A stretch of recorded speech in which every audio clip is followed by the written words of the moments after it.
learning curve to even figure out. It's the complete opposite of the effect I want. That's not what I would want to do. I would not want to be doing random shit that already has a giant learning curve I know nothing about. That would not work. Okay. Good lord. Learn how to play a game, dude. Cool. Put some effort into it. Like, there's no effort here at all. How can we have revenue streams from idiots? How do we fool the common moron into giving us money for zero effort? And so now I can just turn on a webcam and immediately guys just throw me money with zero effort. And obviously it's not even quality, it's just exploiting, right? It's exploitation. It's the real word for it, I guess. Minimum effort, minimum money and time involved, maximum profit. Okay. Tak But anyway, skoro układam again, good input. budynki, to wezmę, Appreciate puszczę. it. And let's see. I'm still thinking about what I want to do. I'm gonna have an answer for you shortly. Okay. Fair enough. Well, someone named IRS on Your Mind did a 1002-bit cheer. Now, normally this wouldn't bother me because I really don't care. Obviously, it's someone who's just being silly. But one of the major pieces of feedback that I got was that people don't want to constantly hear about taxes during a stream. They don't want to hear about finances shoved down their throat. Therefore, I couldn't put IRS on Your Mind as a name on my leaderboard because that's exactly what that would do. Therefore, what I'm going to do is abbreviate the name. I don't take offense. I know you're probably just joking with the name. But I have to directly go based off of the feedback that I got on Twitter. Or else that would be pretty dumb of me to ask for feedback and then immediately the day back from break, wow, I put it in the wrong spot, by the way, so I gotta fix that. But it would be pretty dumb of me to ask for feedback, take it, and then immediately ignore it and piss everyone off. So, Real Talk Play Apex Cheer says, when I watch your YouTube videos, I see ads for this app called Mafia City. It's a Japanese-made ad, and that's awful. Yeah, I don't know anything about it.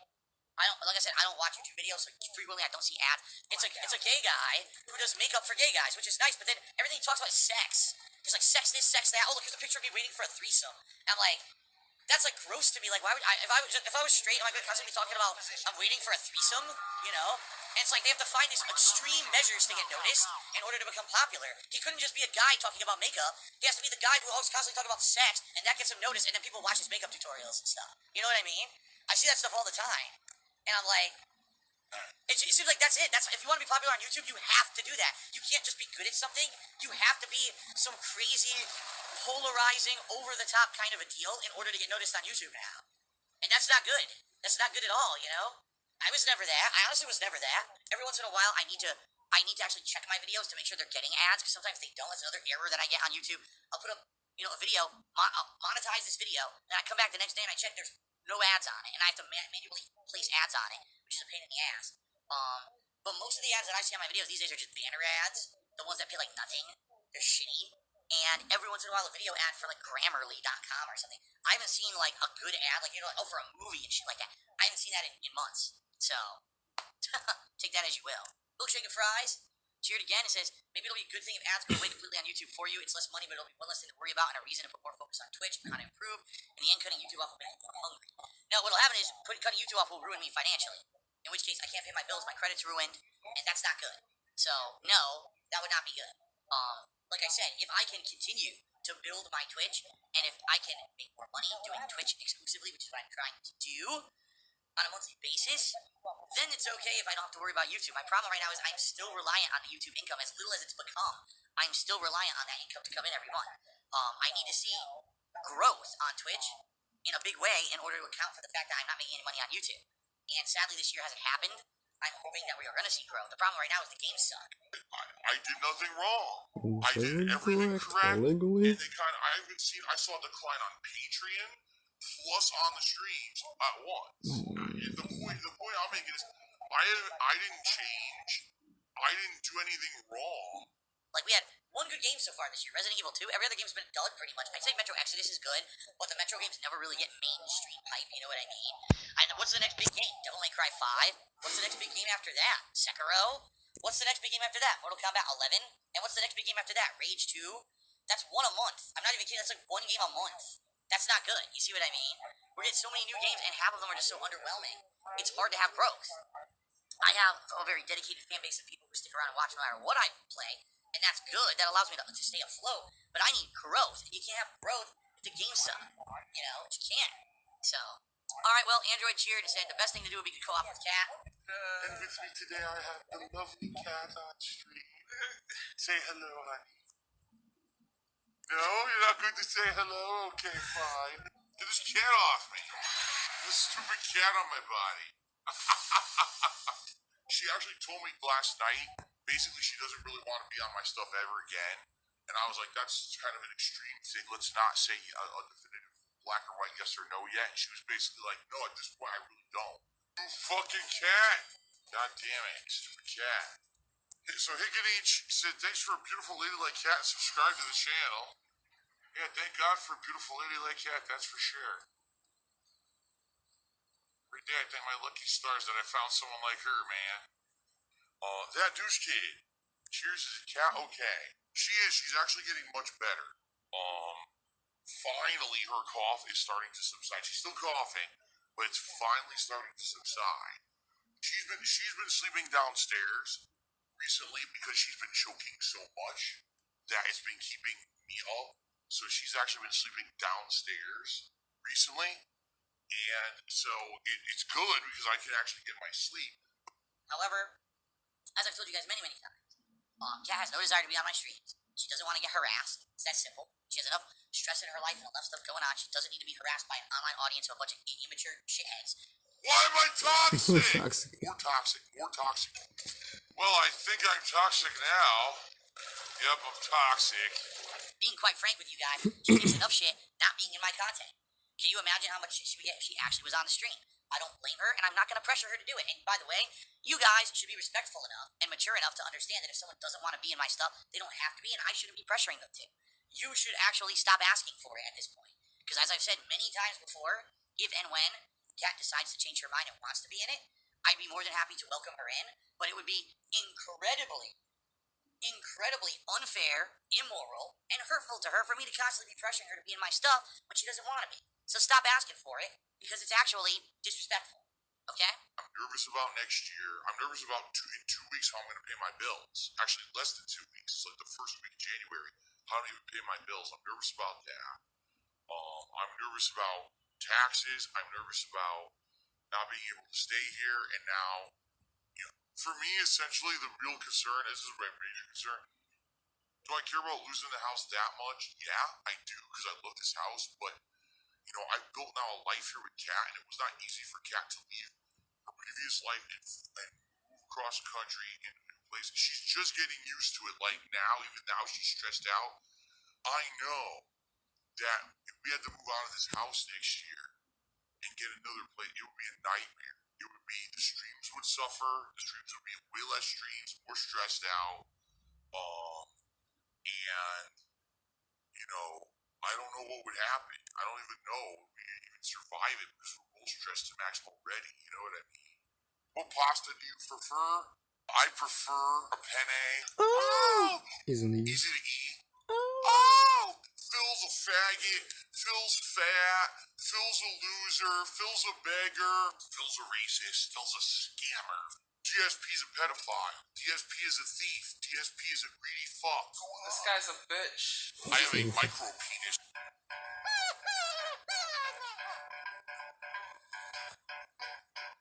Alright, I'm not dead, but I swear to God, I wish I fucking was.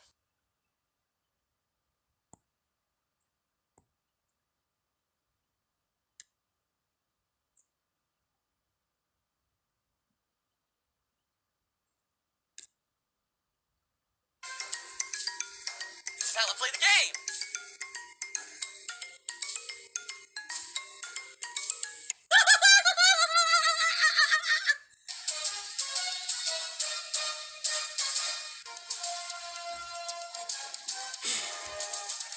Oh my god! What the fuck? Holy shit!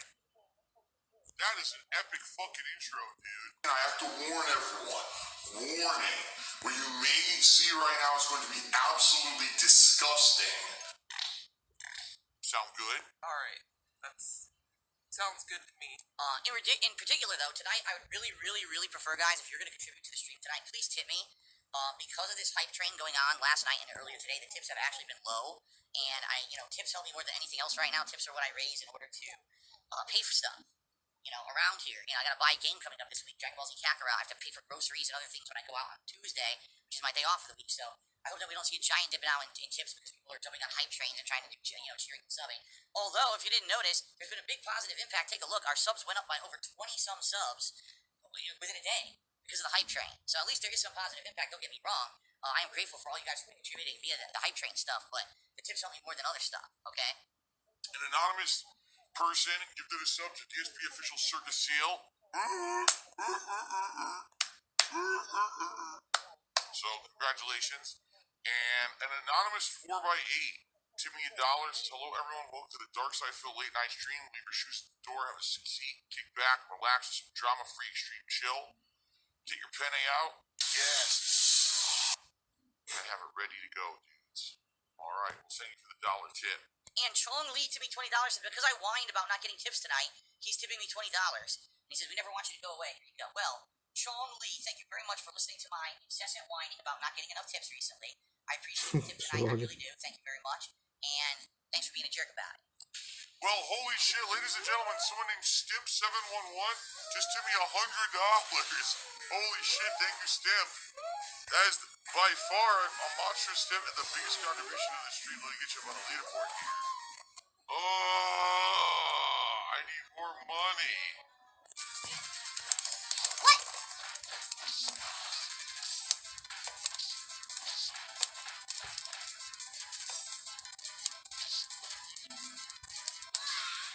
I did this fake head stop, which should have stuttered back, but he just mashed dash upper and hit me. Bullshit. I would love my combo. Oh my god, again, my move didn't come out. You can actually hear the sound effect for it come out late. Bullshit, I should've got my throw. I'm blocking low! Oh my god! I'm blocking low, it hits me low. Then I do my special move, he walks forward, gets a throw before my special move comes out. These people have awful fucking connections, it's so terrible. I smell Salt in it. Salt attack. Playing the fucking lag-ass tactic and awful connection, I can't get out of it, it's so lame. On fight, he misses headbutt. I do low medium kick into scissors for 3-hit combo. Only the low medium kick comes out. He goes, I should do a lockdown cover. He gets a throw instead, so I mash out of it. He walks to the other side, he does low medium kick. I'm down back, he hits me anyway. Okay, now I'll do my special move. Oh, he walks forward and throws, my move never comes out. Like, it's a comedy of errors. It's like miss a move, miss a move, miss a move. The fucking collection is terrible. It's so bad. It's just fucking laggy walking back and forth and mashing headbutt and mashing throw with fucking Balrog. This is what Scrubs do in the arcades too. Scrubs play with Balrog just like that in the arcade. They didn't understand any lockdown space. They just fucking walk back and forth mashing throw and shit. It's fucking stupid. I myself am a former pro fighting game player.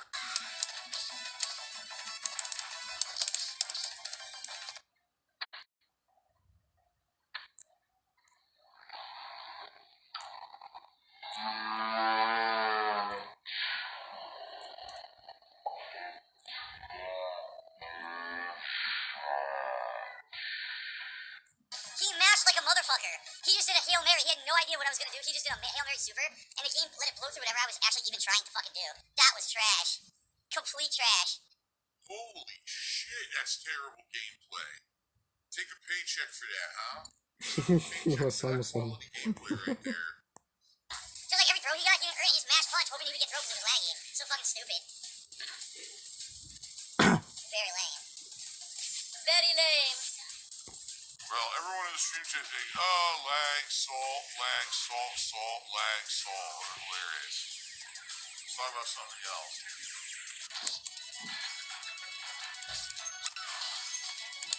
Bullshit. What, dude? What is going on? Oh, he's doing his walking back and forth and mashing punches, giving him throw no matter what I do. Oh my god.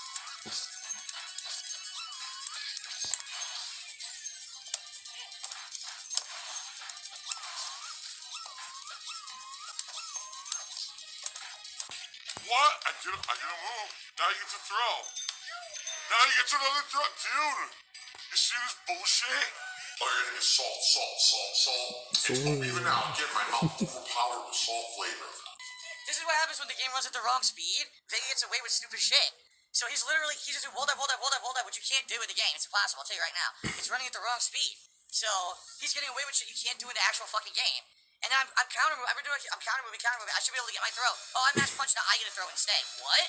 Why does he get the throw? It's timing it right. Fuck this fucking laggy ass scrub. Yeah, laggy connection. The game runs too fast and he runs around throwing randomly like a fucking scrub. Fuck off. Terrible player. Why am I toxic? More toxic. More toxic.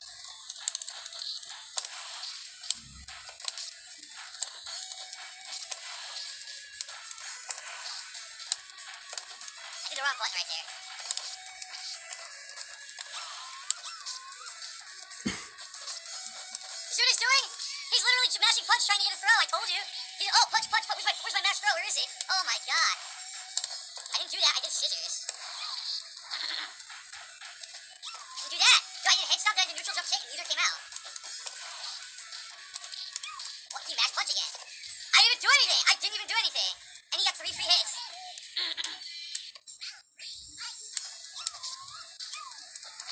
I can't block. Oh my god, just shut up.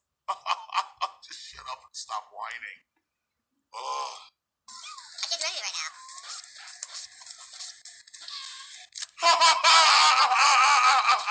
Oh my god. This is great. Oh my god. I didn't do anything again. I'm down backing. I give up. I can't fight this guy. I seriously can't fight that guy. His connection is so bad to me. He's doing jump-ins, and I just block, and he gets 3 hits, not 2 hits. He gets the jump-in, the follow-up, and then another hit afterward, and I'm not even doing anything. Fuck that. That guy is absolutely terrible. That was 100% garbage. Fucking really bad. Over 1,800 milligrams of sodium. Oh my god. Complete and utter trash. But the best part was the first round when I'm beating his ass, he gets exposed by walking back and forth, mashing punch. You can see him, the claw just poking like this. He's walking back and forth with medium punch, trying to mash a throw out to win desperately. It's so bad, man. Bad players are so disappointing and so depleting in games like that. So I get free moves. I get free hits and free moves. Nothing you can do about it because my connection sucks, and you gotta put up with it. Okay. Yeah, bad player. That guy's a bad fucking player. He is. Walking back and forth, randomly mashing, and then randomly doing wall dive after wall dive after wall dive is not how you play top tier Vega at all. That's not even close. That's not even mid tier Vega. That's scrub level Vega that only works online. Like I said, I can't even block when he was jumping in. Oh, on reaction, block high. It would get jump kick, low medium punch, and then he'd do a third low medium punch, and all of it would hit. I wouldn't be able to do anything to any of it because his connection sucks. Retro Jim, it's possible he could be having the same lag as me or not. Fighting games are not equivalent when it comes to the connection. People think they are. They're completely wrong. You can watch 2 people recording the same match, and one person shows lag, the other person has none. You can even have matches that desync and don't even show the same thing on the screen. That's not how fighting game netcode works. People are just completely misinformed and stupid when they talk like that. The truth of the matter is, if he does have a lag connection on his side, that's why he knows he can get away with that shit. He knows that if someone's attacking with a combo, just mash punch because I'll probably get a throw through it because the lag is so bad, the game won't allow him to complete his combo. And that's terrible. That's cool. the game is limited. That's not fun or competitive. That's fucking trash. I'm not doing anything. I didn't do anything there either. Oh my god, it won't parry or block. It won't parry or block. I am a former professional fighting game player in the capacity, not that I did it for a living. I was a high-level tournament player. High level. Replacing Evo. He's a slow jump. Parry, doesn't parry. Okay, block, doesn't block. Oh look, now I mashed super and I hit you. It's so frustrating trying to play these guys at lag. It's so fucking frustrating. Because everything he's doing is very, very easy to stop offline. He's doing simple 1 hit here, 1 hit there, 1 hit here, trying to confuse me with a mix-up. I know what he's doing and I'm countering it and it doesn't come out in time because he can't do reactionary stuff in this game online because the lag is so bad. It's so frustrating.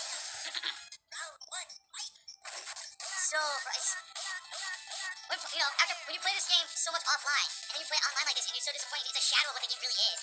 It's fucking disgusting and pathetic. Oh my god. No, Justice, I don't want to adjust to the lag. That's insanely stupid. If I adjust to the lag, I have to adjust to the connection of every laggy fucking person. I would never be playing the games like they're intended to be played.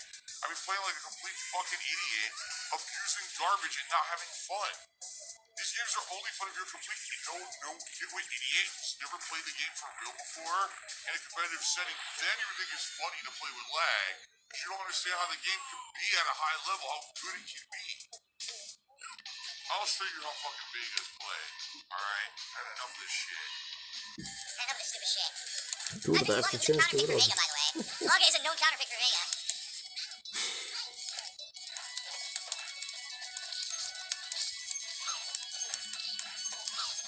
Here we go. Bullshit! I reacted. It didn't work in time for the lag.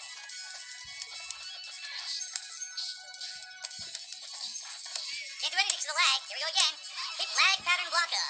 Lag pattern blocker. Any moment, I can pick up a controller. And I can play any game at professional level. Yep. It's a counterpick. Bullshit. Nothing I can do. He can just do balls the whole round and they counter hit everything Vega does. This is completely disgusting that he would even do that, you counterpicks. He's a fucking piece of shit. What a piece of fucking shit that guy is. I will counterpick you. I will pick the character I know in a laggy environment who destroys the character. Fuck this idiot. All I can taste is the saltiness. Oh, look who it is, my buddy. It's my laggy ass buddy. There we go. My laggy ass buddy, Rudolph Bernstein. Oh, whoa. That's always a good sign when the whole game freezes at the beginning. Mature adult chase, a good day, also Street Fighter stream. Going on today. Yes, thank you, Google.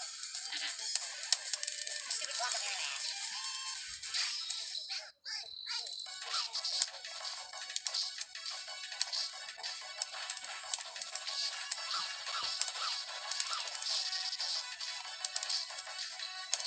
What a fun matchup that was.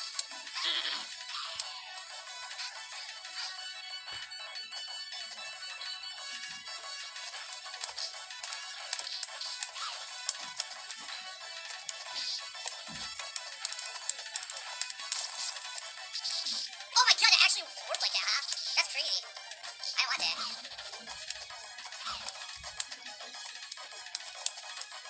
Yeah, oh god. Stupid game. Can't block, couldn't block. What? I couldn't block again. Couldn't block again. Yup. Complete nonsense. Complete lag pattern nonsense. Couldn't block. Just getting hit after hit after hit. I'm not attacking and I'm not doing anything but down backing. And he gets hit after hit. The game sucks. The game sucks and that guy is a piece of fucking shit. It's salty as fuck. Ayak It's like burada. pure İşte salt. sadece. All you could taste was salt. You couldn't taste anything else. Well, thank you, Dr. Wang, for a dollar tip. Creator. What time period do you look back on and have fond memories of? I have fond memories of all of this. I love doing this, like I said. Even when I have to play laggy garbage versions of games with fucking lag abusing scrubs like that piece of shit right there, I still have fun. I get to interact with you guys, we get to have fun together. But no, I don't have like a particular time period that I have. Oh, it was so good. Alright, I'll probably play one more game and then I'm done for the night. I don't want to play this fucking lag abusing idiot all night. That's all he fucking does. He sucks ass. I'm not a whiny baby. I'm a mature adult with a business degree. I said probably one more match. I'm also getting tired. You can't tell. I'm also getting tired, so. Alright, last match against this fucking guy. Enough of this shit. Enough of this shit. S-T-A. Big Rog, if I lose, I lose. I really don't care. I love laggy stupid shit against this guy. T-O-N-S. Animatronici.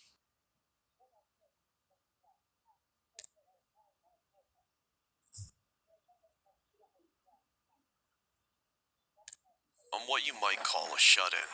I've spent the past 5 years of my life shut off from the outside.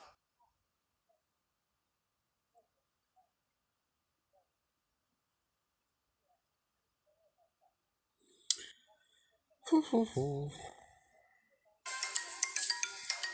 let's play the game!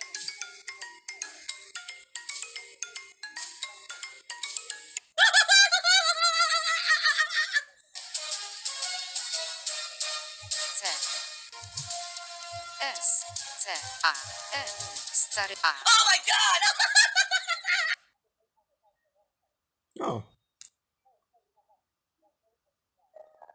Back in early December, I had ventured out to do a bit of late night shopping. I'm I'm a 31-year-old stay-at-home mother of 2 young children. So once my husband gets home from work, I like to take some time for myself to go shopping, take a drive, or run errands, and do that kid-free. It was around 8:30 p.m. when I arrive at the Target that I frequent.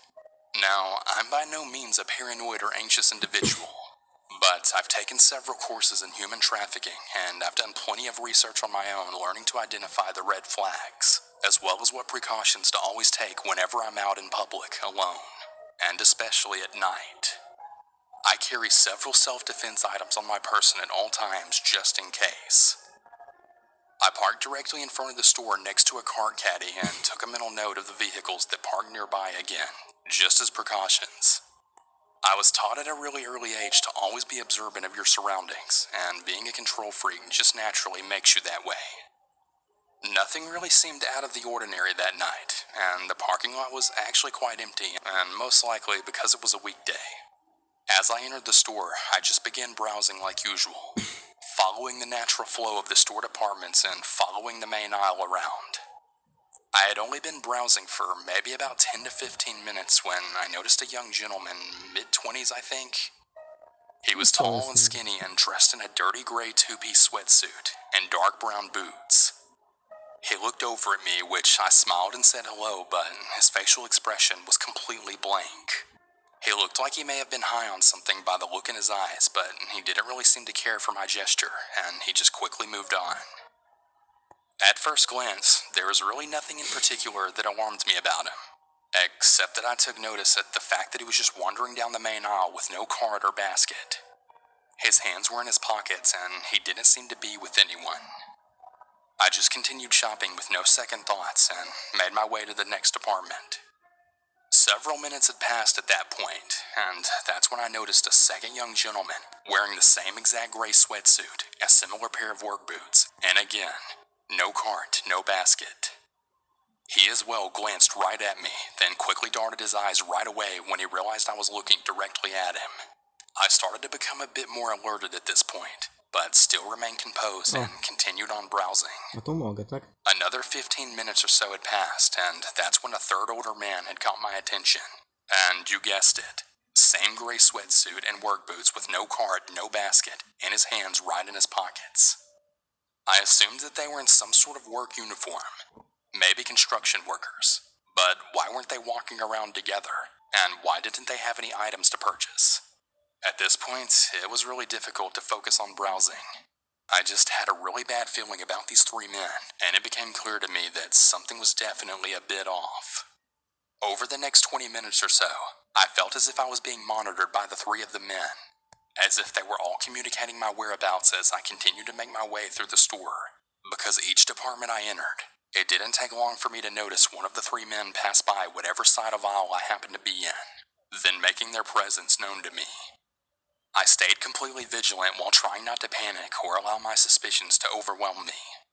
Something about their presence felt very heavy and dark, so I decided to test their intentions, just to prove to myself that I wasn't overthinking the situation and that the bad gut feeling was definitely valid. I began picking random aisles and traveling back and forth between the departments in a very unorganized and random fashion, just to see if the men would continue to pass by me as frequently as they had been before. With every aisle I popped into, it was just a few minutes later that one of them would make an appearance, staring me down as they passed by. It honestly felt like I was being surrounded like a wild animal, hunted even. The scariest part of all of this is they were no longer trying to be conspicuous. Everything instinctual was just screaming at me to get the hell out of there. I started to grip my cart so tightly, and I figured if they got too close, I could just use the cart to try and push them away, or at the very least create some distance between us.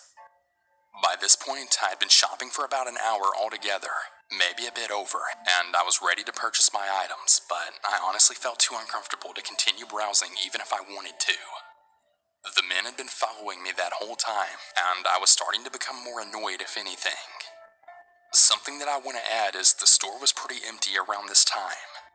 One of the main reasons that I really like shopping at night, but that made this particular situation even more unsettling than it already was. 2 preteen girls were wandering around by themselves, which quickly caught my attention because the men had bypassed them as well, making similar advances. But of course, the young girls were seemingly oblivious. So I quietly and quickly got their attention and asked them to go find their parents and stay with them, trying not to freak them out. At this point, the mother in me was in full-on protection mode.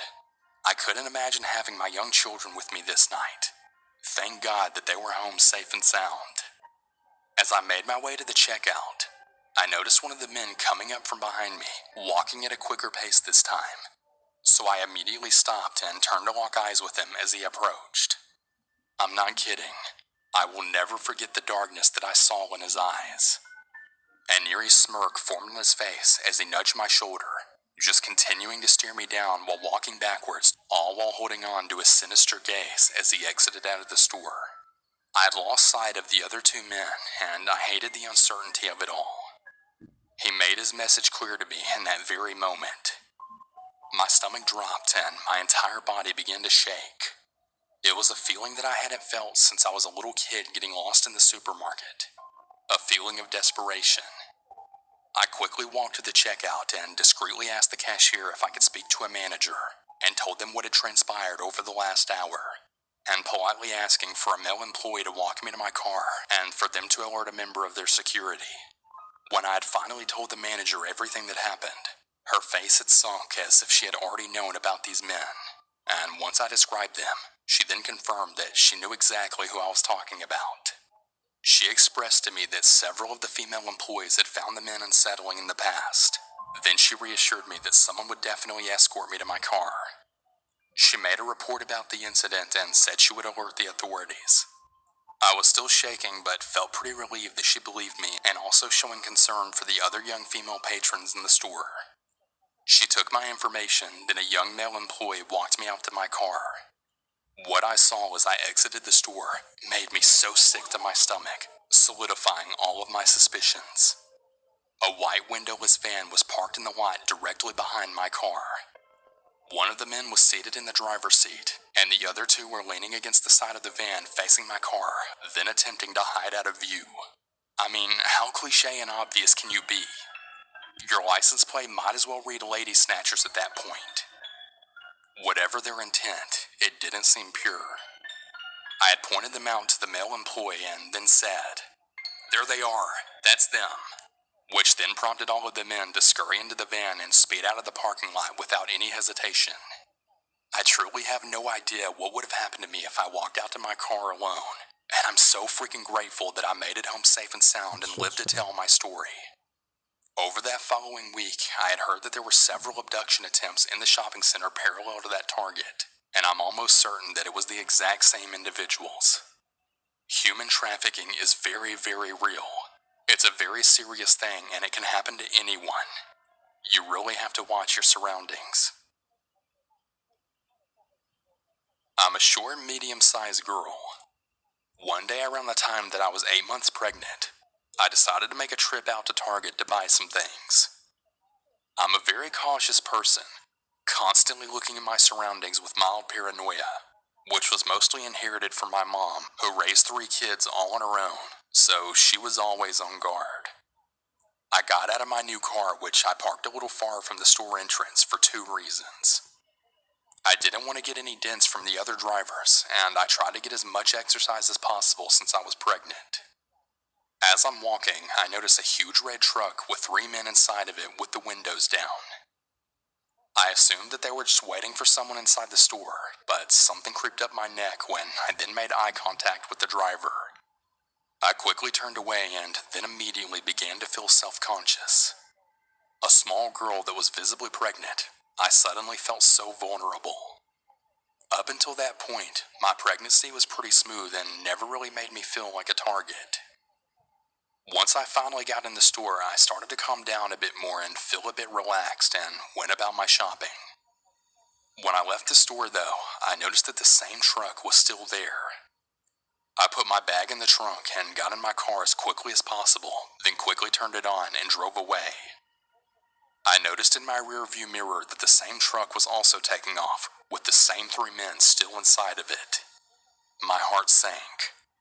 I had realized right then and there that they weren't waiting for anyone inside the store. I got into the lane that can only make a left turn, and they were in a lane that can only go straight a few cars behind me.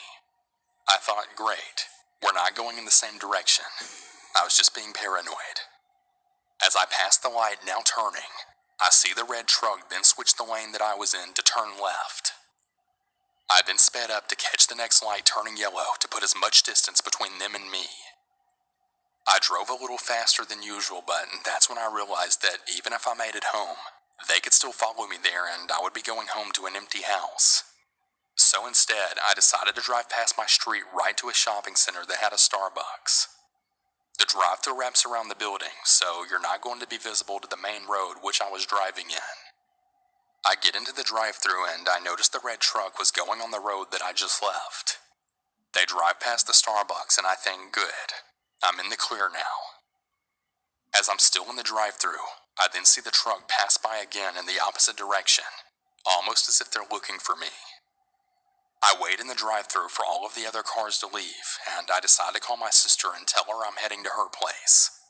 I didn't want to go home alone, and my boyfriend wouldn't be home for several hours. As I'm driving to my sister's house, which is about 25 minutes away, my mind just begins to wonder if they had ever caught up to me or what could have happened if these men were following me. Any possible danger that could have happened to me or my baby made me so paranoid that I didn't even leave my house for the remainder of my pregnancy. By the time I got to my sister's, I was absolutely shaking over it. I had told my sister all of the details and everything that happened. I never did see the men again or their red truck, and I'd really like to keep it that way.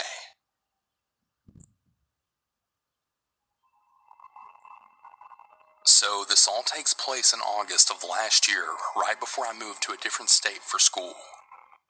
This story involves myself, 18 at the time, and my sister and cousin, both 14 at the time. And on the day in question, we decided to go on what we like to call an Uzi adventure, where we basically get in the car and pretty much just drive until we find something to do. On this day, we decided to go to a Target, but instead of the one we usually go to, we decided to go to a different one that was in the south end of the city which we lived near. A little bit of background about the area I lived in. I grew up most of my life just outside of Detroit, but moved to a more bougier area when I got in high school. The part of this area I lived in was in more of a suburban downtown side, but on the south end. It was pretty well known that all of the weird and dangerous people lived down there. For some reason, I still didn't really know why we decided to go to the South Target instead of our usual one.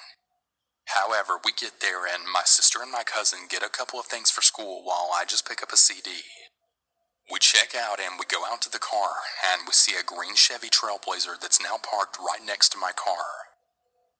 I didn't really notice anything unusual besides the fact that the driver's seat was then reclined all the way back, and the window was slightly open, and it looked like someone was sleeping in the car. My sister gets into the passenger seat and my cousin right behind her, and literally the second she got in the car, she said, Drive the hell out of here right now." I didn't really think too much of it though, because she didn't really sound panicked or anything, at least not to me. So I do as she said and I start to drive, and once we pulled onto the main road, that's when she told me that she saw some old man lying in the driver's seat jerking off to people walking past, more specifically children and their moms. My cousin then says she saw him too, and we of course freaked the hell out and tried to decide what we should do. We ended up pulling over in a Staples parking lot and sitting there, trying to just decide if we should call the cops or not. My sister is crying at this point and having an anxiety attack because she thought that she'd get in trouble with our parents for calling the cops. I eventually convinced my cousin to call 911 for us and put in a report, because my sister was still crying about not wanting to call the cops, and I really suck at phone calls, so it was really just best if my cousin did it. Maybe about a half an hour later or something right after the incident, we get a call from the police pretty much telling us that they found him in the car with his pants off and his tic-tac out, and that since he was a repeat offender and did this apparently extremely often, we needed to come to the station to file an official report. We tried to convince them to allow us to make it at the Target parking lot since they were there still, but they wouldn't allow it. I also want to add that during all of this, our parents had no idea what was going on, and I'm not really sure we wanted them to know. Specifically my aunt because, well, she's pretty well known to blow stuff extremely out of proportion, and she would probably never let my cousin out of the house again. But now that we're going to be at the station, we really had no other choice but to tell them. So we tell our parents, and my mom, dad, brother, aunt, and uncle and cousin all meet us up at the station. I remember too that there was maybe about 1 or 2 POs on duty that night, and we had to wait a couple of hours while they called the detective at his house. So he literally ended up interviewing us right in his pajamas in the fax room. Months later, I was going to school in another state when we all got subpoenas to come to court. We ended up having to go to court 2 separate times, and I actually had to fly home for about a month or 2 the second time, because he apparently appealed or something before eventually pleading guilty the second time around, and now he's out on parole after pretty much serving no time in jail. To end this story, we don't go to that Target anymore ever. The last that I've heard about this was a call from the parole officer, pretty much just asking my viewpoint and if I ever go to therapy over it. I guess on a lighter note though, because my family and I have a pretty warped sense of humor, we now refer to it as the Pickle Tickler incident. Anyways, 74-year-old man that we found tickling your pickle in your car to little kids and caused us to spend hours at the police station. Let's definitely not meet again. Ever. So,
A little while back, I started an OnlyFans account.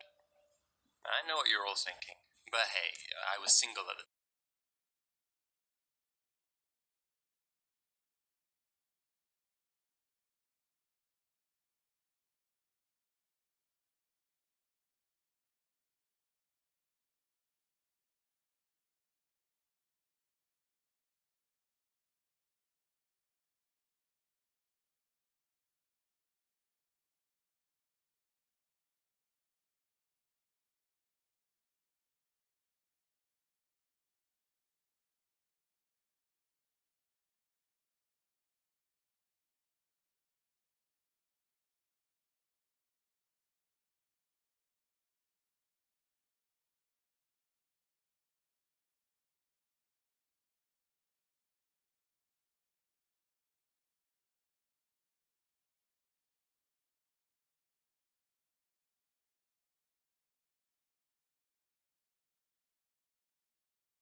instead.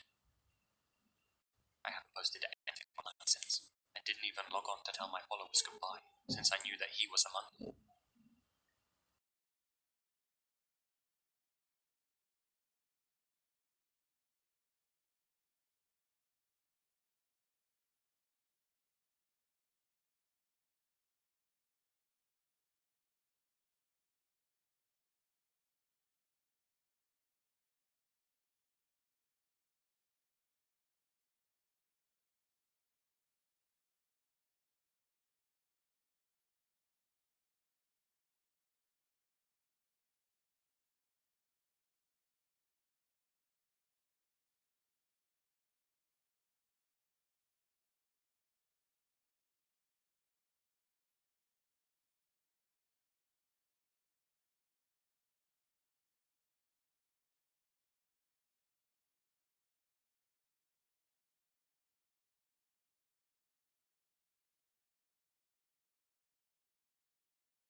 upstairs bedroom's door was open, so I jumped in and shoved myself in the closet. Hopeless, terrified, I cried into my hands, smearing blood across my hair and face. It was a dead man. We all knew it. I couldn't hear anything at first. Then there were loud, heavy footsteps coming up the stairs. I tried to quiet my sobs, as if that was going to do anything. It was only a matter of time. Police sirens filled my ears. The neighbors must have heard it and called it in. Those footsteps coming up began rushing back down the stairs and out a door. When I was sure the coast was clear, I stepped out of the closet and fell to my knees. All of the sirens were stationary now. It was clear the police were about to storm in. I was saved. Somehow, I became the survivor of the worst Uber ride of my life. I never did catch those two maniacs, however. And since that night, 4 other couples have turned up dead.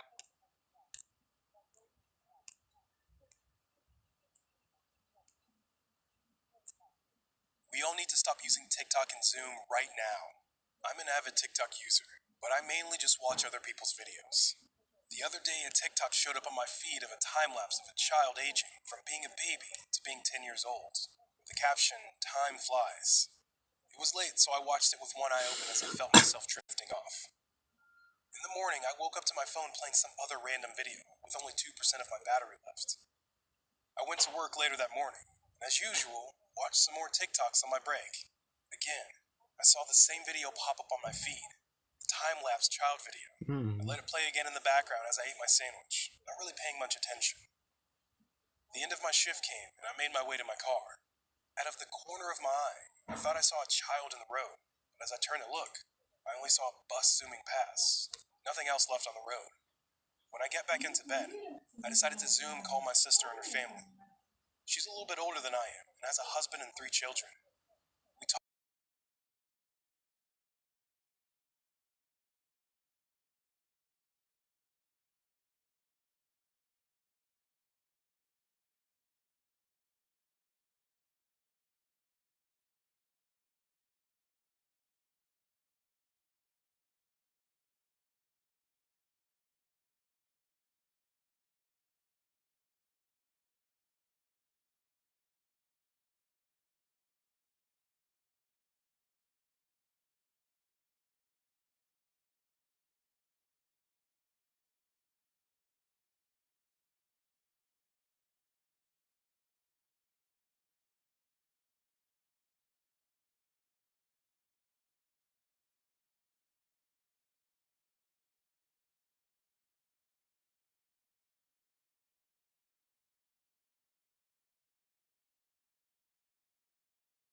spat in my father as he began to lunge for me, his mouth spread open wider than humanly possible.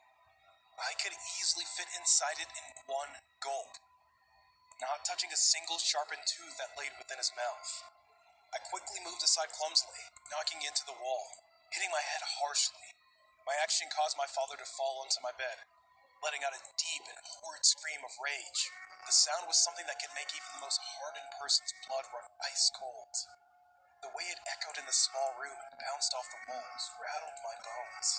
It was enough to make me rush towards my mother, who now stood near the doorway, pushing her as hard as I could aside. She apparently wasn't expecting me to do such a thing, as she tumbled over into my dresser, causing everything to fall over with her. I pumped my legs with vigor as I ran down the stairs fast enough for me to almost trip down them. The moment I reached the landing of the first floor, an almost unbearable scent consumed the once tense air. The smell was almost rotten, but it was even more disgusting and indescribable than that. When I thought back to when I came home, I didn't remember smelling anything close to that. If I did, I would have easily remembered it, even if I didn't want to. I could hear both of my parents' footsteps heavily dragging against the floorboards above. They began talking in sync, their voices deep and wrapped in an utterly unsettling manner. "We love you. We need you. Come here, darling," they said together as they continued their way towards the stairs slowly. Their voices seemed to fill the entire house, bellowing against every wall no matter how far away they were. I just sprinted towards the door, their footsteps beckoning sharp creaks from the staircase, and their almost mocking voices continuing Kurwa, jaki debil, relentlessly. Jezus The Maria. moment I tried the door handle, I heard their footsteps quicken down the stairs. "That's not where midnight is. That's not where midnight is. She's within us now, and you will be too," they shouted darkly in unison, their pounding footsteps taunting my ears cruelly. The door was locked. They locked the door, and I didn't have a key. I never thought the old doorknob that needed a key to lock the outside and inside was stupid and odd until that moment. There was no way a stupidly made door was going to get me killed. As soon as the idea of just breaking through the window filled my mind, I felt my entire body being pushed with immense power across the room and over the kitchen counter. The pain that filled me was intense, so intense enough to trick me into truly believing that I broke every bone within my small body. I could hear their laughs slamming against my ringing ears as they grew closer to me. I tried as hard as I could to break out of my pain-induced doze, slowly getting up to get my bearings, just to see how hard I had to fight and run to get to my escape. Tasty thing. Offered my mother. As soon as I locked eyes with her, I knew for sure she wasn't who she seemed to be. The hunger that flowed within her dark eyes were impossible to miss. The way she looked at me like a new meal as she licked her lips, smiling. Once they got close enough to me, not close enough to grab, I crawled a bit and then pushed myself up with all the strength I had left to race for my exit. Their horrific screams of anger filled my ears once again, their feet slamming against the floor quickly now. Once I felt seething pain against my scalp, a feeling No of vicious kurwa, hands muszę to pulling at płacić my hair. normalnie. I kicked the assaulter behind me. The moment my foot made contact with their stomach, a manly grunt came from them, causing them to let go of my locks. I took my well-earned chance, grabbing the stone statue of a horse that sat on the table beside the window. I smashed the statue against the thin glass, tossing it through as the pane shattered. I didn't even think about the leftover glass shards still sticking out from the window as I pushed myself through. I felt glass pierce the delicate skin against my feet and hands, but I didn't care. I just ran. I ran as hard and as fast as I could, leaving my luggage in my Szkoda car im tego behind rodu. me. I didn't dare look behind me once as the ominous, corrupted sounds of my parents shouting threats at me filled the night's air. I may have been extremely close with my family all my life. I never contacted them again. I called the police on them, mostly hoping that they would be able to get them the help they desperately needed to calm them down. I'm not sure if the news I got from the police officers was comforting, upsetting, or just disgusting. Because once they entered my parents' home, they found both of them dead in the basement. They told me that it was estimated they had been there for over a month. Once they told me the news, I knew for sure whoever those people were not my parents. It's been a year and I'm finishing my last semester of college. Still have nightmares, and sometimes I even think I see them, hiding in the trees when I'm taking runs on the hiking trails near campus. If you ever have a gut feeling that something is immensely off, listen to it. It knows better than you ever could, or else you may not get the chance I did to escape the consequences. In North America, and here's a very similar looking portable cassette recorder from the 1980s by Magnavox. So I encountered my stalker when I was a freshman in high school. It first started off from something as extremely harmless to downright disturbing. After my first day of school, a girl named Alexa had added me on Snapchat. I thought nothing of it since I didn't know her like that. She started hitting me up, but I didn't like her in that way. One day after school, I was walking home and she randomly informed me that she added me to her private story.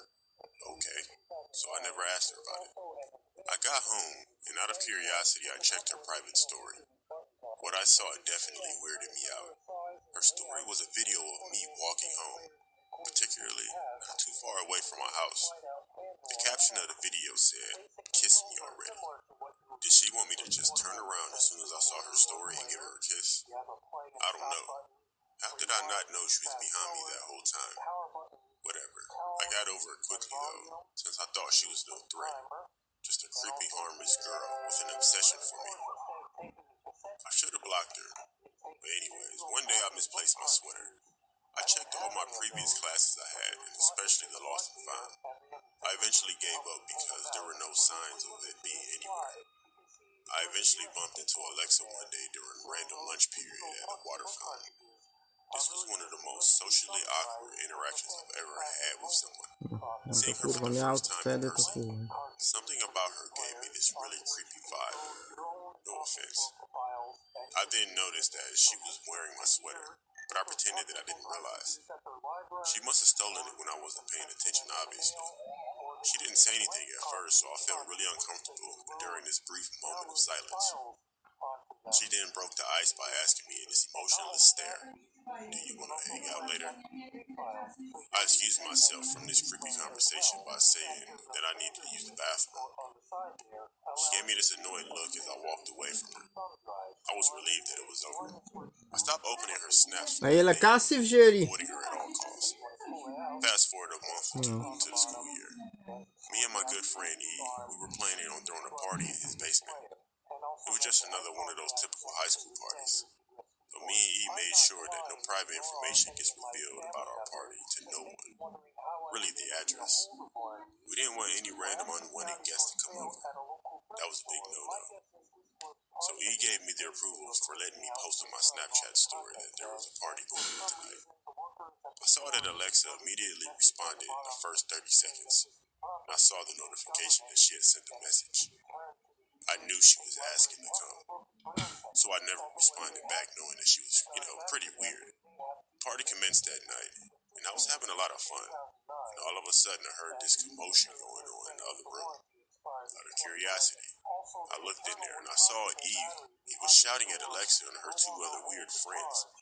Alexa then noticed me and gave me this hideous stare. She walked up to me, ready to fight me, and then started screaming profusely at me. She threw a tantrum about why I didn't answer her snaps and how I didn't want her to come. She was throwing a full-on fit in front of everyone. She was having a mental breakdown for another 2 minutes until she finally stormed out. After the party, me and E later figured out that she had snuck through an unlocked back door, and she snuck into his bedroom and stole a Snickers. I removed that freak from my Snapchat that night. E didn't tell his parents about Alexa because he didn't want to get in trouble for throwing a party. I really didn't know how she figured out the address because I remember that me and E told everyone at the party to leave their snap maps off so nobody could see the location of the party. After that awful weekend, I was sick of Alexa and her following me everywhere I went. I realized that she was nuts. I marched up to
He said, "Oh yeah, it's haunted. The haunted area is between rooms 143 and 144. My partner and I looked at each other in amazement. The third officer went on to say that he had a video of it. Without further ado, here's the video he provided. Keep in mind, when we received this video, everything was consistent with the noises we heard that night. And that video was uploaded by the third officer a year prior to this night."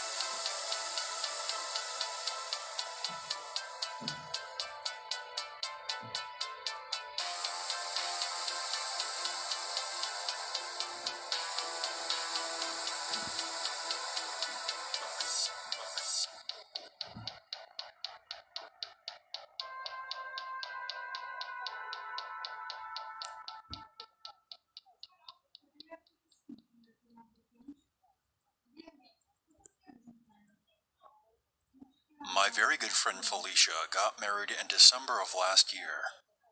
I was one of her bridesmaids, and we had a bachelorette weekend at Daytona Beach, Florida, about a month before the wedding. There were 8 of us in total.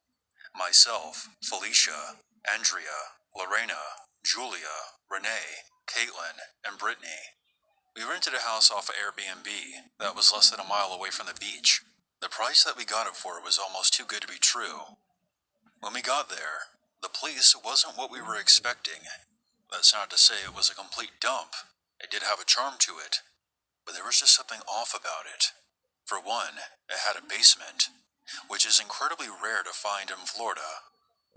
Down in the basement, there were 2 rooms connected by an archway. There also appeared to be several rushed renovations done throughout the home.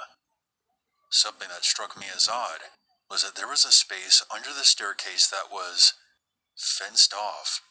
It was very bizarre to be staring at a literal chain link fence inside of a basement in Florida. But we figured it had something to do with the recent renovations and moved along. So the first day we spent shopping around town. That evening we went out for dinner, then went bar hopping afterwards. We didn't get back until around 1 a.m.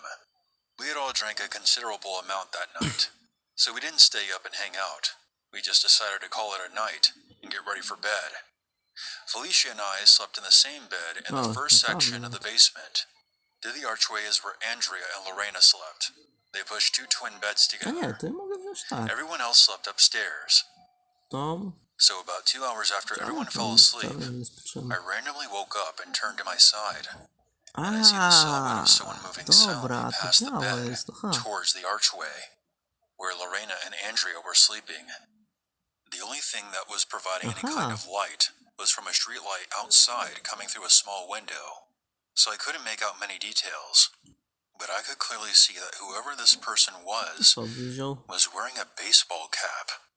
Now, I had made the entire bridal party caps on my Cricut machine and handed them out to everyone when we first got there.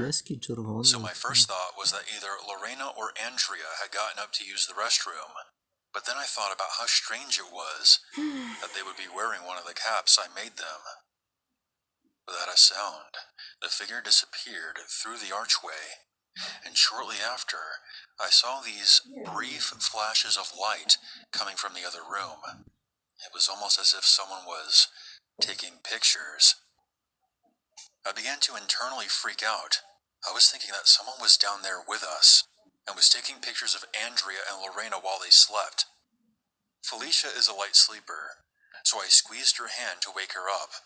As soon as her eyes opened, I whispered to her that I thought someone was in the house and that there were flashes coming from the other room. Felicia was the closest to the archway, so she got up and grabbed her phone off the dresser, which was on the far side of the basement, and peered into the other room with her cell phone.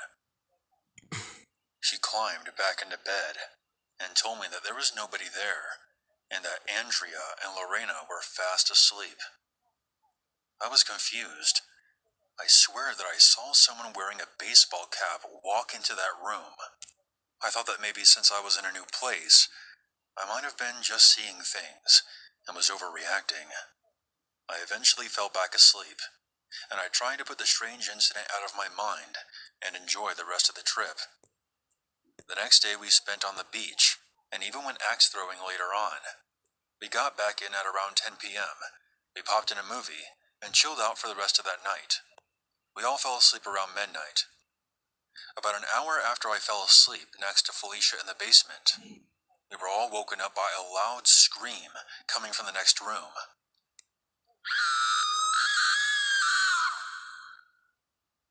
We then heard Lorena shouting, "Are you guys fucking with me?"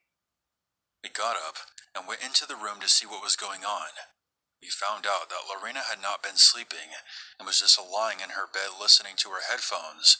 She turns over and sees a man wearing jeans and a jacket, and of course, a baseball cap. He was apparently standing next to her bed, facing the wall, and was smiling. That's when she closed her eyes tight, and when she looked again, the man was gone. And that's when she started screaming. Everyone who was sleeping in the basement started to gather their things, and it was decided that we would all sleep upstairs. However, with all of us being thoroughly freaked out and wide awake and had to leave early the next day anyways, we decided just to get the hell out of there. And I drove the 2.5 hours back to my place that night. Later on, Felicia decided to look up the history of the house we stayed in. What was odd is that since its construction in the 1920s, it has changed owners several times over the years. Nobody ever lived there for more than 5 years at most. Felicia did inform the owner of the house what happened, but the owner just brushed it off, saying that they never heard of anyone having that kind of experience there before. But strangely, when we tried to look up the house to see if it was still available, the listing was completely gone from the website. If it had just been me who saw the man in the baseball cap, I might have been able to dismiss this whole thing. But Lorena saw him as well, and he seemed to vanish into thin air after he appeared. I'm convinced that we all experienced something paranormal at that house. I'm not supposed to tell anyone this. It all started this past November. I had a major job interview in Toronto at a graphic design firm. They needed me in the city for a few days, as there were 2 training sessions I had to attend along with this interview. Because I live in Niagara, about a 2-hour drive away, I decided that it would just be wise to just stay at a hotel so I wouldn't have to drive back and forth every day. About a week before the interview, I was at my boyfriend's house looking online for relatively cheap hotels that were close to the graphic design firm. He brought up that I should go on a website called Airbnb, which is an online trusted marketplace where guests can book spaces from hosts like apartments or houses. I ended up finding a woman who was going on vacation for about a week during the exact time I was supposed to be in Toronto. She was renting out her apartment for $50 a night, which I thought was very generous. I ended up giving her a call and arranged the time I would be coming over. The apartment building was very run down. The windows looked like they hadn't been cleaned in years, and the brick walls were crumbling and discolored. I took a deep breath and considered telling the woman that my interview was canceled so that I could find somewhere else to stay. But $50 a night seems so perfect compared to hundreds of dollars a night at a hotel. I decided that I would at least check out the room before making the judgment. I knocked on the old wooden door with number 14 painted in gold and waited a few moments before the woman swung it open and greeted me with a smile. She was a lot younger than I expected, maybe in her late 20s. Her voice sounded so tired and ragged on the phone. I thought she was at least going to be 50. Her blonde hair was tied in a messy bun that paired quite perfectly with her blue tracksuit, a small hole in the shoulder. "You made it," she exclaimed. Come in, come in." She gestured into the room, which I am relieved to say was very clean and welcoming. It was definitely one of those don't judge a book by its cover moments. I've always hated that saying, by the way. Heard it too often as a kid. She gave me the quickest tour of an apartment that I had ever received, briefly pointing to the kitchen, bedroom, bathroom, and hallway closet. It was a small space, but perfect for me. Her place was filled with vintage collectibles, lace, elaborate curtains, old candle holders, I was still examining my surroundings when she erupted with, "So you're all set then? I'm gonna go." I barely had any time to speak with her. She seemed to be in a huge rush. "Wait," I said, trying to catch up to her as she made her way out the door carrying a large backpack. "Is there anything I should know?" She shook her head slowly, locking eyes with me for a few moments too long. Without speaking, she left.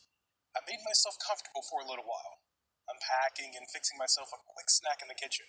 I had about 45 minutes before I had to leave for my interview. I'll skip past the details of the interview, because they aren't even nearly as important as the occurrence that happened afterward. It was very late when I got back. The apartment building was pitch black except for a small light at the top of the staircase that flickered every few seconds. I used the light from my phone to make my way up the stairs to my apartment. 14. I wondered who else was living in the building. I hadn't seen anyone since I arrived. It was too quiet. It took me a few moments to find the light switch on the wall when I entered the room. From the doorway, I was able to see into the bedroom. The first thing I noticed was that a few of my clothes were sprawled over the floor. I quickly kicked off my shoes and approached the mess. I came to the conclusion that I must have been in a rush when I was getting ready for the interview and forgot to clean up. I was tired, so I had a quick shower and jumped into bed. The mattress wasn't very comfortable, but I was so exhausted that I drifted right into sleep. A loud shuffling somewhere in the apartment woke me up with a start. I sat up and squinted my eyes to try to see through the darkness. Just before I was able to lay back down to sleep, thinking it was one of my neighbors in their apartment, I saw a shape. At first I thought it was one of the woman's elaborate curtains playing tricks on my eyes in the dark. Then it moved, just ever so slightly. The black shape was tall and lanky. It almost resembled a man, but it was just too hard to see. I inched my arm for the light switch, my heart pounding out of my chest. Just before the light flickered on, the figure fell on all floors and crawled inhumanly out of sight. "What the fuck?" I couldn't help but whisper. With the light now on, I got up and slowly made my way around the apartment, trying to find out what I just saw. But there was nothing. Absolutely nothing. Without anything else I could do, I went back to bed. There must have been a logical explanation for what had happened. It was all in my head. In the morning, I called the woman. I must have sounded so strange when I asked her if she had anyone else that lived with her. Maybe could come into the room last night, not expecting me to be there. She paused for a while and then answered with no, and insisted she was busy and had to go. I proceeded with my day, going to my first training session. When I came back that night, I felt extra cautious. I brought a knife with me to bed, placing it under my pillow. I was woken up once again about 2 a.m. This time, the figure was much closer than it was the previous night. I gasped, so filled with fright that I couldn't move or scream. The figure was so skinny. Through the shadows, I could almost make out the rib cage underneath its skin. It was naked. Its face lingered in the dark except for 2 dark circles, where his eyes must have been. I tried to scream once again, but it came out like a loud choke. Whatever this was, it reached its finger up to its mouth with a soft shh. The sound was so haunting, it sent a shiver down my neck. Shh. Don't tell. I must have been in such a shock that I passed out, because when I woke up, it was morning. All I could do was cry. I was so confused. I had never been more scared in my life. It couldn't be real. I was brought up my whole life not to believe in such things. But what if it was actually a disfigured man? Or what if it was something I only heard of in nightmares? I shook my head to rid the craziness. I was probably having nightmares because of all the stress. I left for my second training session. When I came back to the apartment around 10 p.m., I couldn't help but linger outside the door. I stared at the large number 14 painted on the door, trying to find the courage to lift my key out of my pocket, to open it. I told myself that all I had to do was last one more night, and I'd be gone in the morning. I decided to sleep on the couch in the front room this time. This way I was even closer to the front door, so I could hear it opening if this thing decided to greet me again. It took me a long time to fall asleep. Ja to czarnego nie wezmę, zielony nie, czerwony jest fajny, niebieski. 2 a.m. and 3 a.m. go by on the clock. I must have dozed off because I woke up from a cold breeze.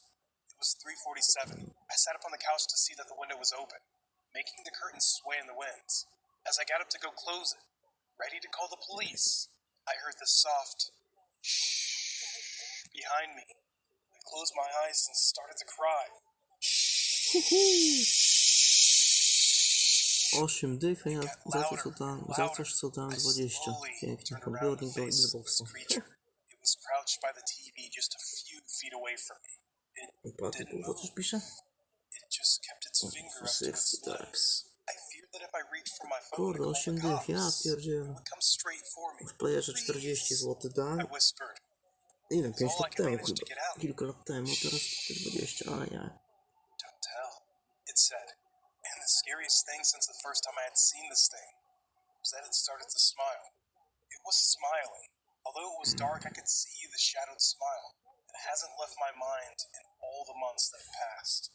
I remained completely still and stayed there for a few more minutes before it crawled back past the couch and onto the windowsill, looking at me one more time before jumping out. I jolted for my phone and called my boyfriend. I told him everything. I was surprised he even understood me because I was such a mess. Should I call the police? I asked frantically. The police won't believe what you were saying. It's hard for me to even comprehend.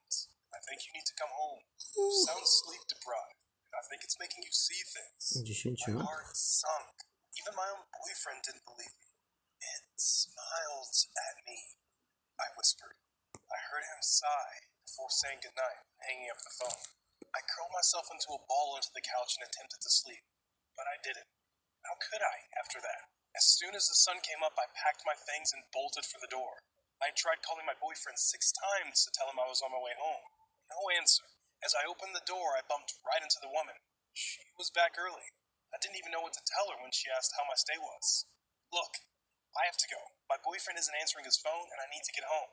I pushed her aside without thinking, just wanting to get to my car. Why isn't he answering?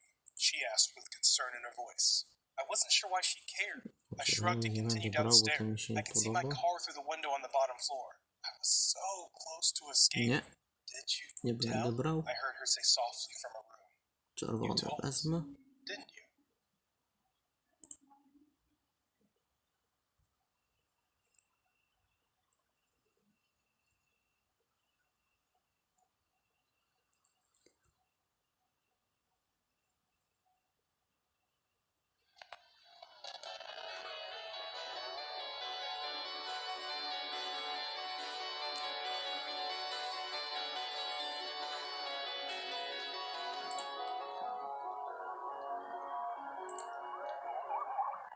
Unreal Engine? Pro Being Evolution a girl Soccer? who plays video games can be pretty tough sometimes.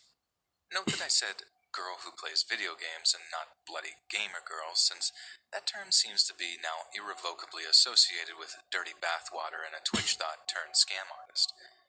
That's just one of the things you get. Others just assume you're trash at the game because of what's between your legs. The only time I ever get any real respect from guys is when I prove I'm actually good at the game we're Kurde, nie playing. to co trzeba. Not that all guys are like that. I'd actually say that most don't really care that I'm a girl, but when it gets bad, it gets really bad.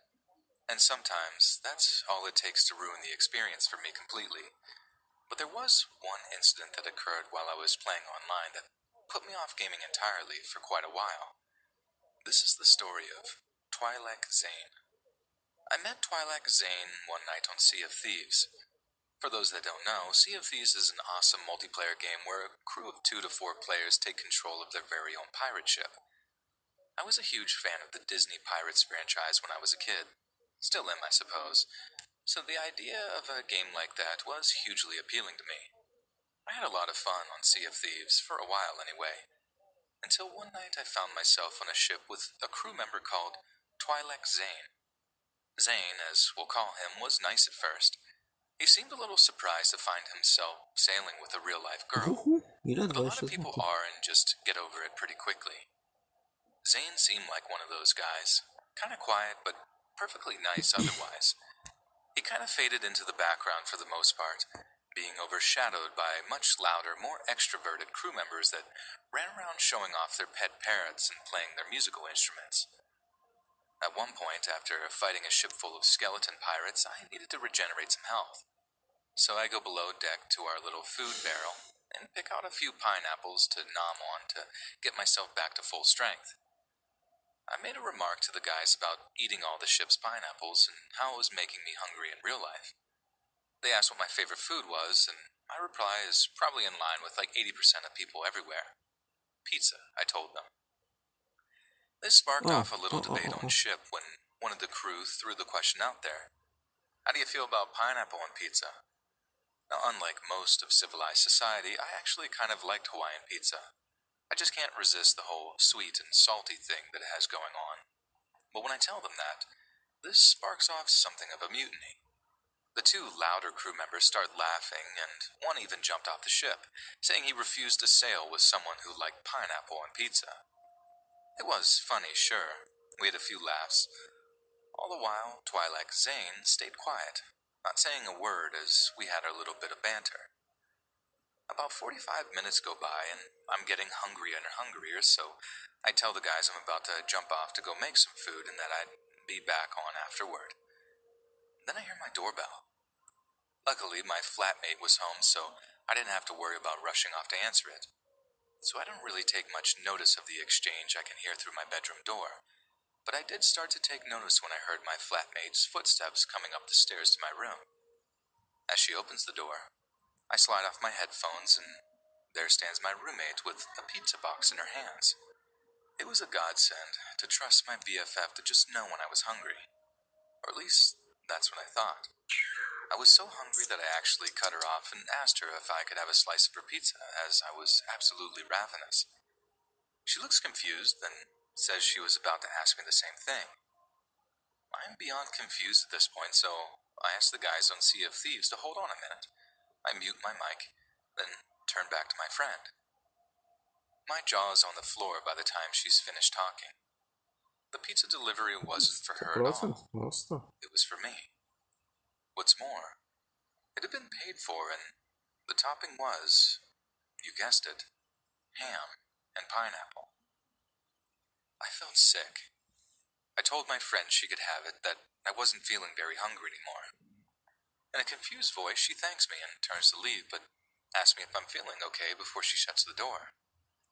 I just lie, straight up lie, and tell her I'm fine. Just a bit under the weather, I suppose.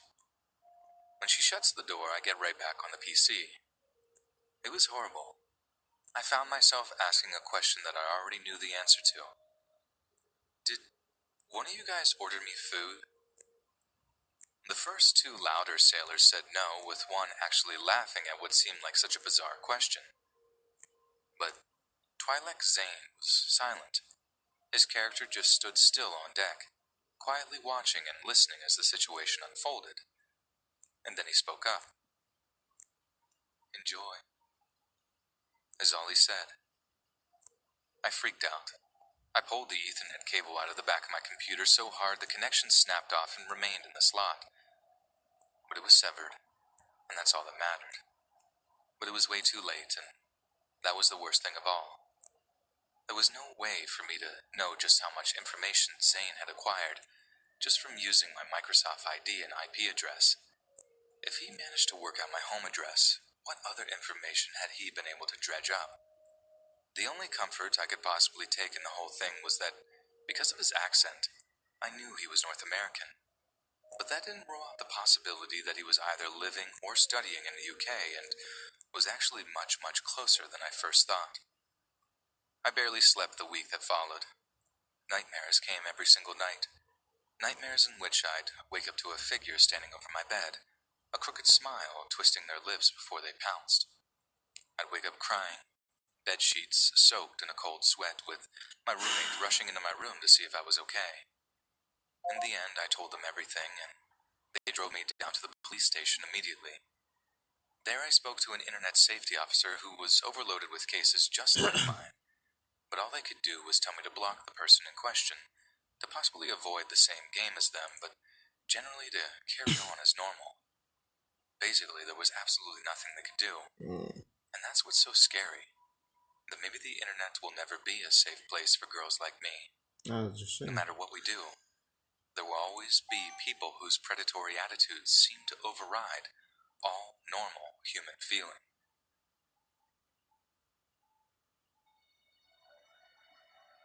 This happened on a weekend, dead in the middle of winter. I'm an only child and 7 years old. This night, my parents finally agreed to my pleas to go to Chick-fil-A for dinner. It was around 7 p.m., but since it was winter, it was already pitch black outside. We showed up, and we went inside to find the place was decently busy. Though, it was a weekend, so that was to be expected. We ordered our food, and I went to go pick out where we'd sit. I remember picking a booth in the corner, right next to the play place. Right as the server brought over our food, I quickly began eating my chicken nuggets, knowing that the quicker I ate, the more time I'd have to be in the play place. When I finished, I asked my parents if I could go play, and of course they agreed. I was inside for maybe 10 minutes, when through the windows I saw that cow mascot Chick-fil-A sometimes has out to interact with the kids. I instantly got excited. It was really rare to see the cow, as Chick-fil-A rarely had someone in the costume. I remember seeing him high-fiving the kids, walking around the building. A few minutes went by, and the cow proceeded to walk up to the play place and open the door. I instantly ran up to him and gave him a high five. But just then, the guy in the costume gave me that hand motion to follow him, and without a second thought I did.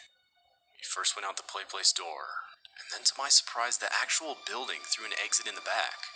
At that point, even at my young age, I realized something wasn't right. As we got outside, the guy took off his cow mask. To my surprise, the guy was really old, maybe mid-60s. The guy was sweating really hard, and it honestly looked like he hadn't showered in weeks. I guess I never thought of what I expected the person who was in the costume to look like, but it definitely wasn't that. Seconds after he took off his mask, the dude started to literally pick me up. Now, at 7 years old, I didn't weigh that much, so he had no struggle grabbing me. Now knowing for sure something wasn't right, I squirmed to try to break free, but it didn't work. The guy proceeded to walk to a car in the very back of the parking lot. He dug in his pocket and pulled out some keys. My heart dropped when I heard the sound of the trunk of the car opening. My squirming intensified. I was full on screaming at that point. But luckily, before the guy could stuff me in his trunk, police sirens rang out. It was the most relieving sound I could have heard in that moment. The guy dropped me in reaction, got in his car, and sped off. About a minute later, my parents came running outside. I told them everything, and they were absolutely panicked. Apparently, the guy was caught only about 5 blocks away as the police saw his car speeding out of the parking lot and assumed it was him. The story goes that the guy who was in the costume held the actual employee with the costume at knife point in the parking lot, demanding he give him the suit. The employee complied and drove away, but called the police on him shortly after. Now that I'm older, I routinely think back to that encounter. If the cops had shown up literally 30 seconds later, I would have been in that man's trunk and he would have successfully gotten away with me. As far as I know, the guy was put in prison, and still is to this day for multiple attempts of child abduction.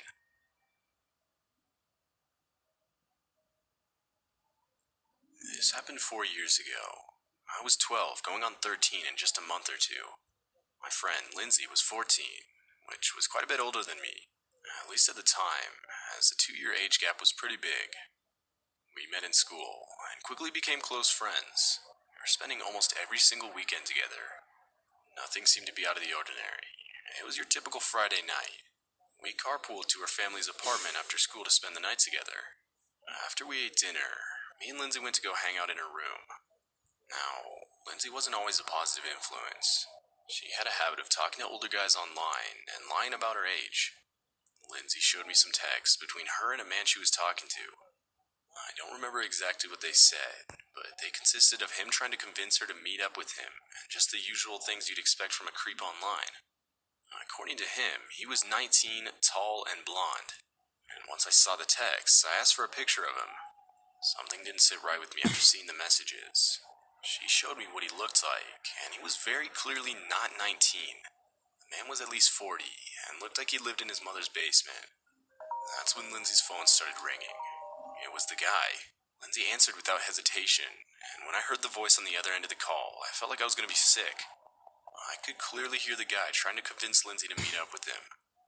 Lindsay replied saying she couldn't, because she was spending the night with a friend.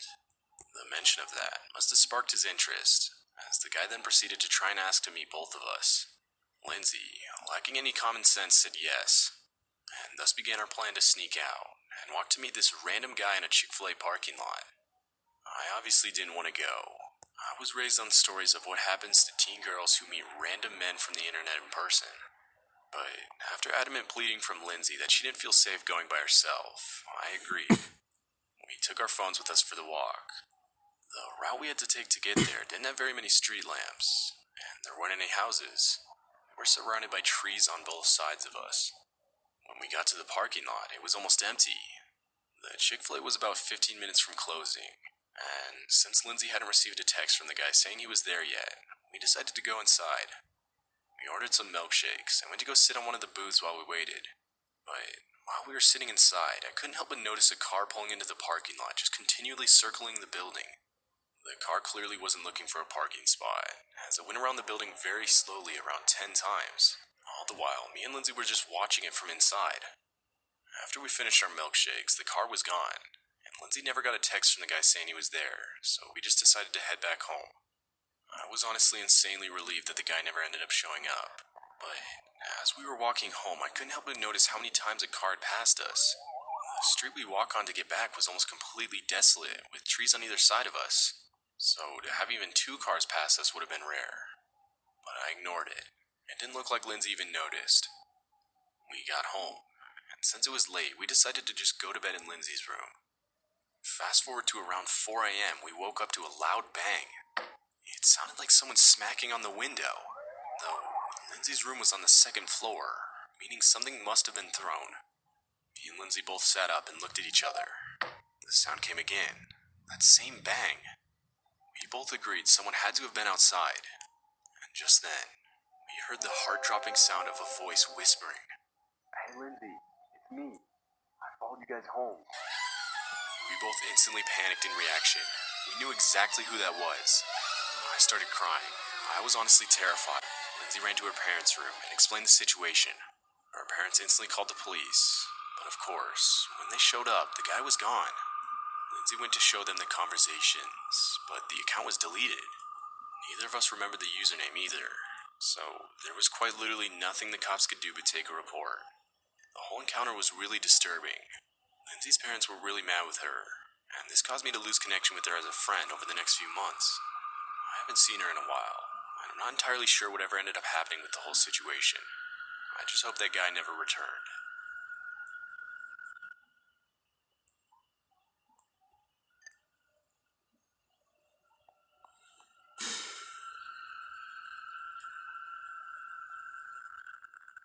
This happened a few months ago at a Chick-fil-A in my hometown. It was a Thursday, and I was just getting off work. I got off insanely late this night. It was like 9 or 10 p.m.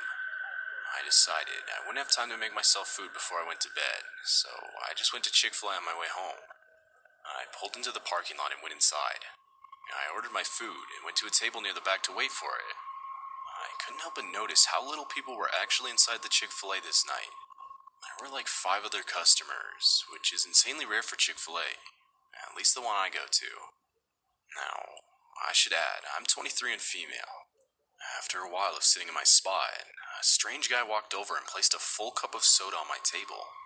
He said something about how he finished his food already and didn't drink any of his drink, but didn't want it to go to waste, so he was giving it to me. Though he was mumbling the whole time and could barely even hold eye contact with me. It was pretty creepy, but I didn't really pay much attention to it. I just wrote it off as some random guy trying to flirt with me.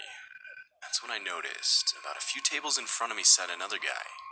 He was watching me insanely close. Now, this really creeped me out. I really didn't like the feeling of somebody just watching me eat like that.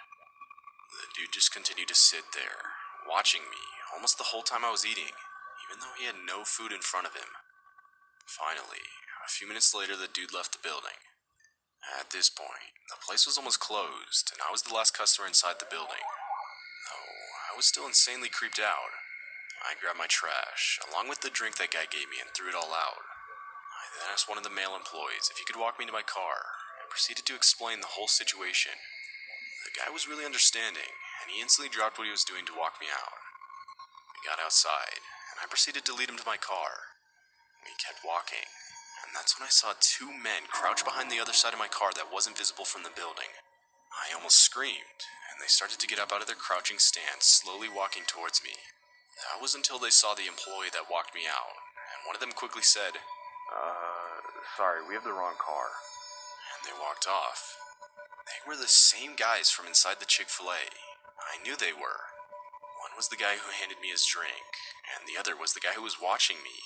I instantly called the cops and explained everything. Though I left shortly after, as I was pretty shook up over the whole situation. I was never actually made aware if those two guys were ever caught. All I can assume is they tried to drug me with whatever drink they gave me that night, all in an attempt to make it easier to kidnap me. But luckily, I wasn't stupid enough to actually drink it. Still though, this experience really scared me and caused me to never go back to that Chick-fil-A again.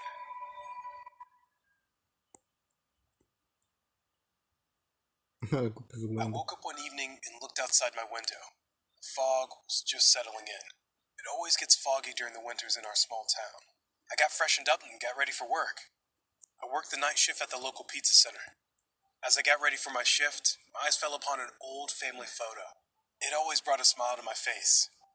That photo was the last memory I had with my parents before they met with an accident and passed away last year. I got in my car and started driving to work.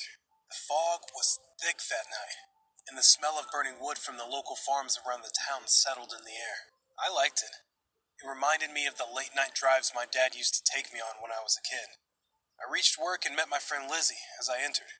"The fog has never been so thick," she said. It was a Thursday night, and I didn't expect a lot of deliveries on that night. As I sat waiting for the first order to come in, the local news caught my attention. It spoke of the disappearance of a young man named Elton. That took me by surprise. I knew Elton. He used to be my classmate in college. What could have happened to him, I wondered. This was the second missing person case that had sprung from our town this month. "What's wrong?" Lizzie asked as she saw my face watching the news. I knew him. Elton and I were best friends in college. I replied to her. "Well, I hope they find him," Lizzie said. Anyway, the first set of deliveries are ready. I picked up the pizzas and started making my way out. "Be careful. The visibility tonight is low," my manager said to me as I walked out the door. I strapped the pizzas to the front seat of the car. I had 2 deliveries to make, and sadly, they were both in complete opposite directions. I sat in the car and looked at the 2 addresses I had to deliver to. The first one I knew, but the second one, I had never been there before. In fact, I never even knew that people lived at that location. "That's strange," I mumbled to myself. I'd grown up in this town and had been living there for 21 years, and not once have I ever heard of or ever been to a house in that location. That part of town was supposed to be abandoned as far as I could remember. Moreover, the address seemed incomplete. I figured I'd just have to get there and then find the place. I didn't overthink it and started driving. After all, I cannot afford to be late. Pizzas need to be delivered hot. With no time, I reached the first location and delivered the first pizza. The old lady who ordered gave me a nice tip. I got back in my car and started heading towards the second location. As I drove down the cold, misty night, a sense of anxiety kicked in. Like, as if I knew something was not right. Something was off. I couldn't figure out what it was. Just a bad feeling. This second location was on the outskirts of our town. As I reached closer, the roads got more and more narrow and rough. After a certain point, there were no streetlights, too. I had to completely rely on the headlights of my rusty old wagon. As I drove through the darkness, the car suddenly started to vibrate until the point where it stalled. I knew I should have changed the battery this week, I thought to myself. My car had stopped, and I was in the middle of nowhere. I kept playing around with the battery until it finally started, and boy, was I relieved. I'm not one to get scared easily, but if I'm being honest with myself, it was indeed an eerie night. After driving for a while, I finally saw the house in the distance. It was an old, abandoned mansion, or at least, it looked abandoned. Who could possibly live there? I said to myself. I reached the front of the house, picked up the pizzas, and got out. By this point in time of night, the fog was so thick I had to use my phone's flashlight, just to watch my steps. There was not much light around. The whole house was covered in darkness, with the exception of a dim yellow light coming out of a single window. I could hear wild dogs howling in the distance. I approached the front door of this huge, dull mansion and rang the bell.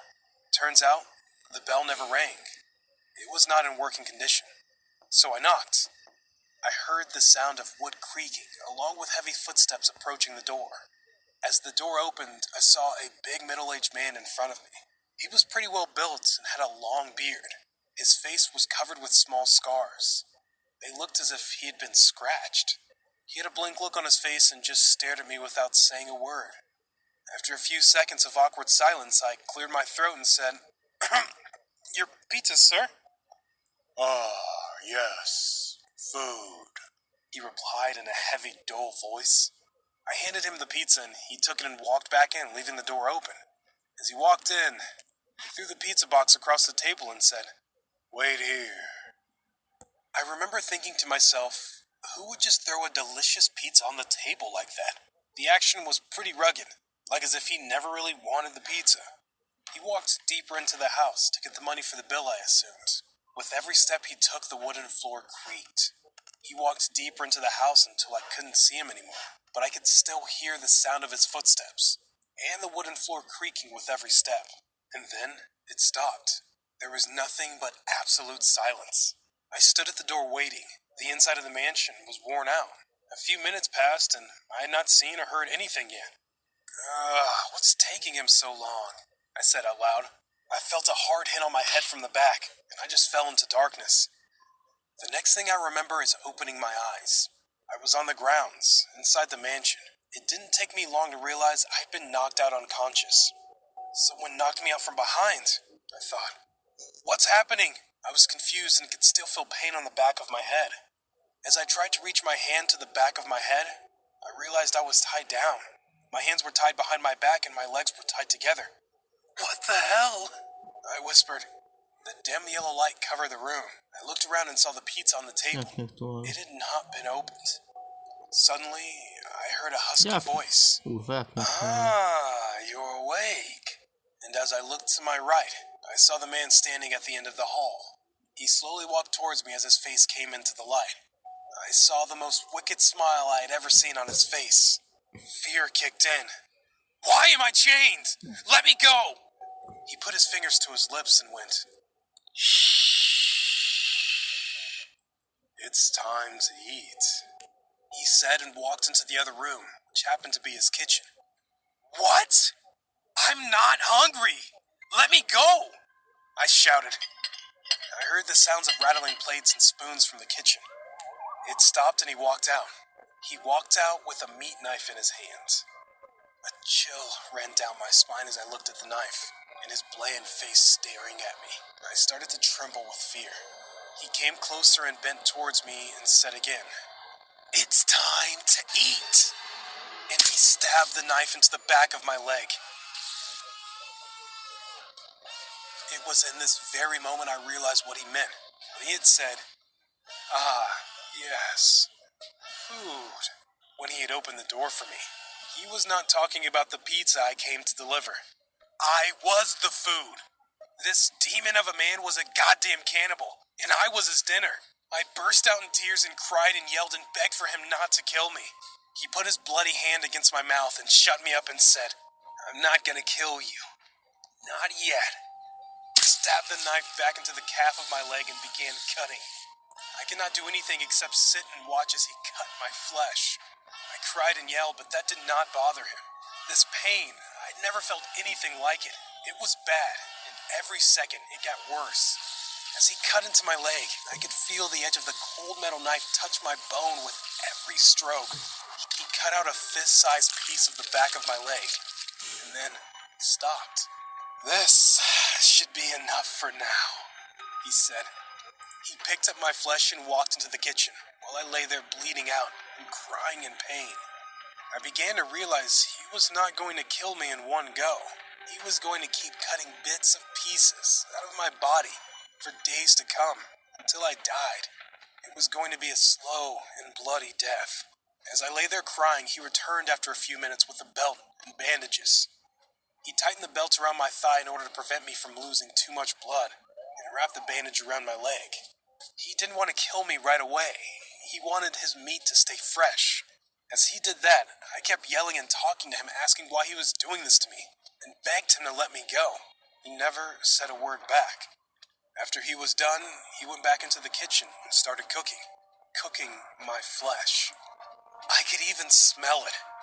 He came out after about an hour with food on his plate. It was flesh from my leg that had just been cooked. He sat on the table and ate meat from my body right in front of me. Every now and then he would look at me and give me the evilest smile while he ate. After he was done, he walked up the stairs and went to sleep as I lay there in excruciating pain. My pants were soaking wet because of all the blood on the floor. I looked around the hall, and as I began to become more aware of my surroundings, something caught my eye. It was a watch that had fallen under the chair. I recognized that watch instantly. It was Elton's watch. He didn't just go missing. He was eaten alive and murdered by the same monster. I realized I was not his first victim. He had done this before, to God knows how many poor innocent souls. That would probably explain the scars on his face. Somebody tried to escape and ended up scratching his face in the process. I started to think to myself, I need to do something. I need to find a way to escape. I knew I would barely be able to walk after he cut out flesh from my leg, but I had to try. I tugged on the rope that tied my hands to a ring in the wall. I kept pulling in an attempt to free my hands. I pulled and pulled, and I felt a sudden jolt of intense pain. I had just dislocated my wrist, which only added to the already existing pain in my leg. I cried softly, and as I leant forward in disappointment, my hand slipped out of the ropes. My dislocated wrist allowed a space between my hand and the rope to set my hands free. Although I was in pain, I had a sense of hope now. I gathered the courage and started untying the rope on my legs. I tried to stand up, but the pain was too much. I had to balance myself on one leg.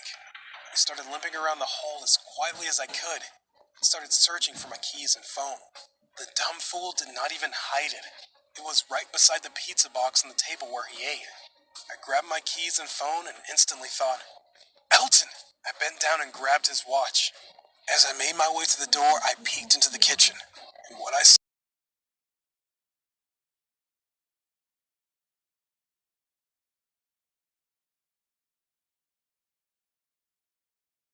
pieces of rotten skin all over the kitchen counter.